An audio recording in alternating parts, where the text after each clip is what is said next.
Hi everyone, welcome back to Coffee, Books, and Rain. I am Rachel and I am trying to stay cozy today because I'm just a little bit chilled. Now, it's actually a pretty nice day outside, which is funny that I just feel chilly. Hopefully, I'm not coming down with anything because I swear I just had a sinus thing like 2 weeks ago, so I don't need any more sinus things or colds or anything like that. So I am staying hydrated. I have my big thing of water over here, um, and and I had a whole bunch of veggies earlier today. So you know what? We're getting in those.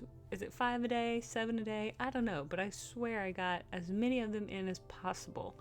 So anyway, with all of that, we are diving into the book of Tea You at the Altar. Yes, I said that right. Tea You at the Altar. TEA. And this is the third book of Tomes and Teas by Rebecca Thorne. Now, this book is so cute, so cozy, and if you are a fan of the Travis Baldree series of Bookshops and Bone Dust or Legends and Lattes, and anything in that kind of cozy, fantasy, slightly romantic sort of realm, then this is absolutely going to be something that you're going to want to look into. This is exactly what that is. This is,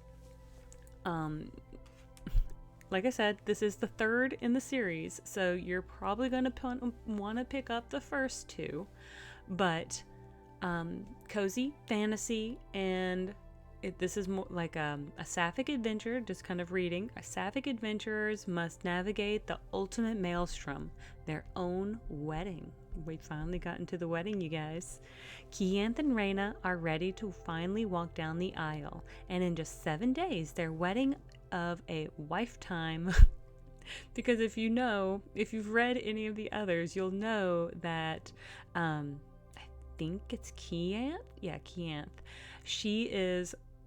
She's constantly making puns, just absolutely off the wall, ridiculously, almost awful dad joke type puns.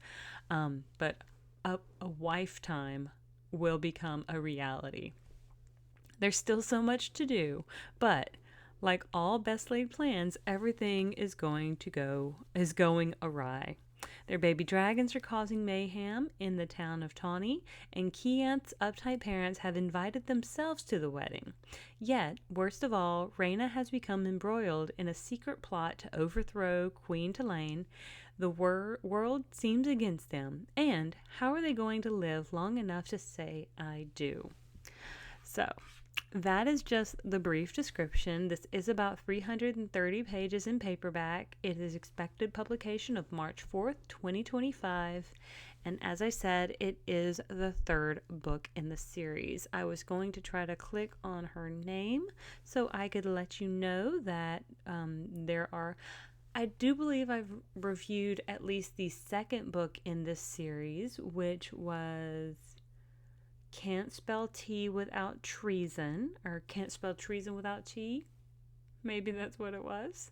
And then the first one I'm just blanking on. So I was going to try to click on her name and just see if I could get that. But of course, absolutely, of course, today of all days, my internet's going to go as slow as absolutely possible for us.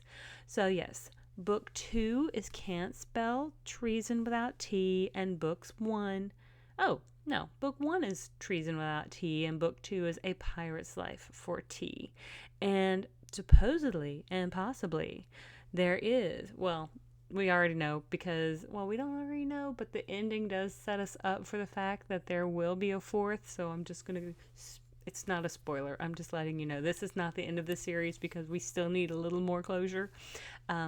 Just looking at Rebecca Thorne's, listing, Alchemy and a Cup of Tea is listed as Tomes and Tea number 4. So, just letting you know, there is plans for a number 4, which is fantastic because I was going to say in my review that we have to have a number 4 because they can't leave it this way because they've already set us up for the expectation of a continued adventure.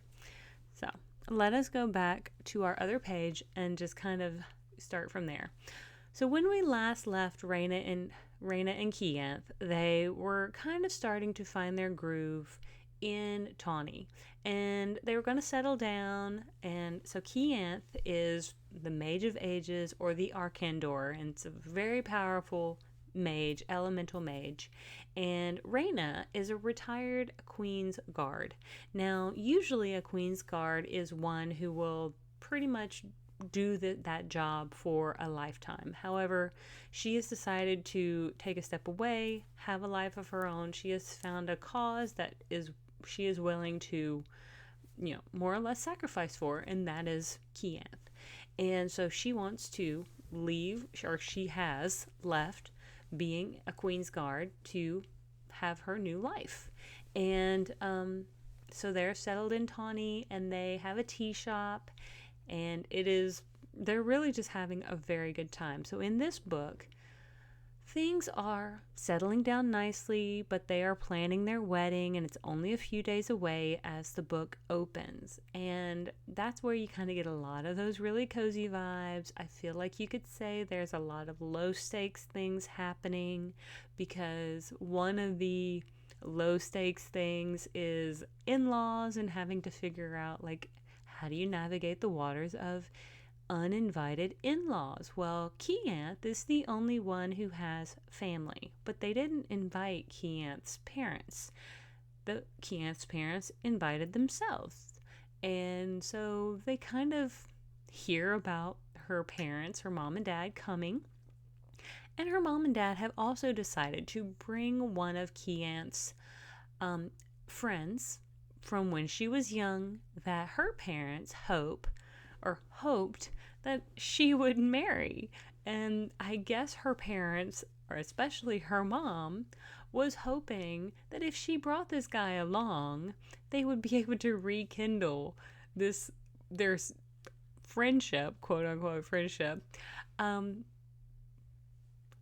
like at the wedding. I don't really know what this mom was doing, but not the greatest time, Mom. Not the greatest time, Miss Alicia. Alicia, I think is what it is. Alicia.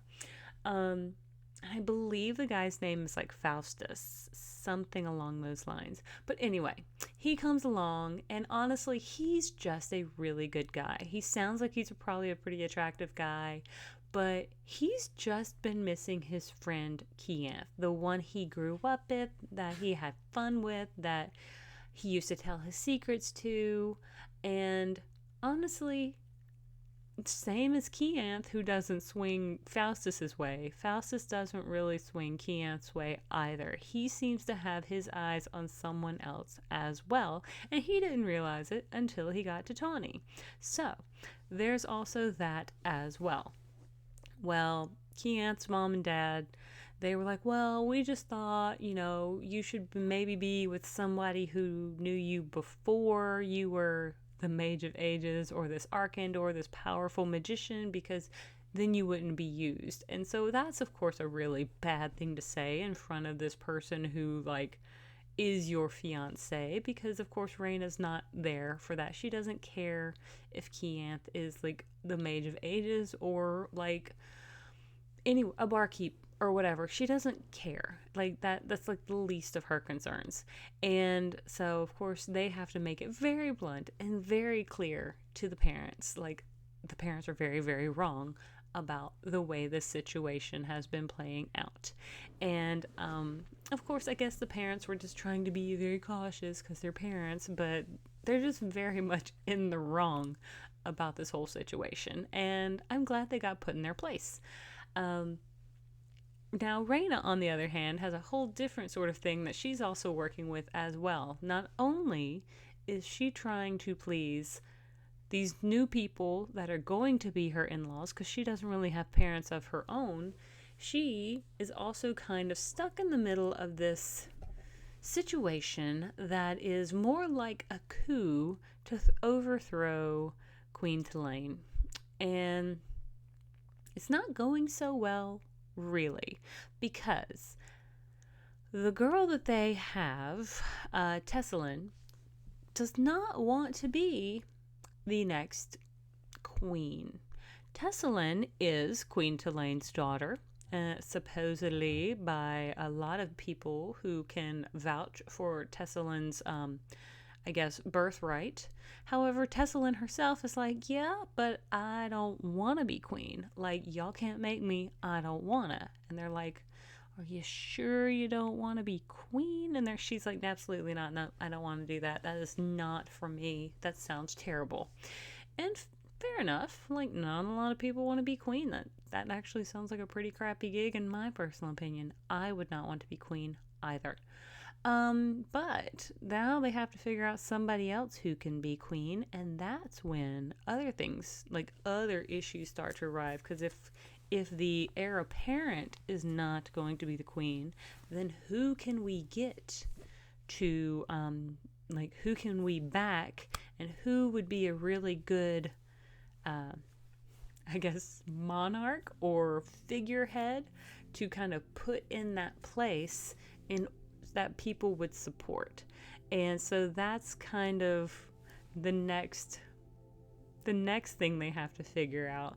And so all of these things are kind of happening, and they're still trying to figure out their wedding things. We've got dragons going all around. They're acting kind of crazy. They're adolescent young dragons, so they're just kind of being rowdy, more or less, kind of causing a little chaos. Nothing too crazy, just a little crazy, but just being a little chaotic because they're baby dragons. I love their names. There's like Gold Coin and Pillbug and all this sort of stuff, so just cute little names. And then we do get some characters that, of course, have shown up in past books who reappear. And I think there's Pirate Dregs, Captain Pirate Dregs, Pirate Captain Dregs. They show up. We've got Serena and Serena and what's the name of that? The cop that she was dating. Forget the name because the cop was and I call her a cop because because I swear that's what she was in the other book 2. Bobby. So Bobby is like, every time she gets nervous, she knits or she crochets, but she's not great at it. And so when she crochets, she's like vigorously crocheting, but she's not good at it. And she just ends up making these very lumpy little creatures sometimes, or wonky scarves for people. And so she'll just leave them everywhere. But Serena and Bobby show up as well. And so it's just really cute. So definitely a delightful read. Do I like it better than the second book? Because I still need to go back and read the first book, and that's my bad because I thought I was going to have time, and then this one popped up, and I never made time to go back and read the first one. So I probably will have read 2, 3, and 4 before I ever go back and read the first one to see how Keanth and Rena actually met. But I am so glad I have ventured into their world and been a part of this cute and cozy romance that has swashbuckling adventures and tea and dragons and griffins and all sorts of craziness to spare, with coups and overthrowing kingdoms and the like. But with all of that being said, I want to thank you guys so much for being here. I hope if you have not liked and subscribed already, that maybe you will. And I hope that you will stick around. Thank you for joining me on this journey. And I will see you all on the next page. I hope you have a great one.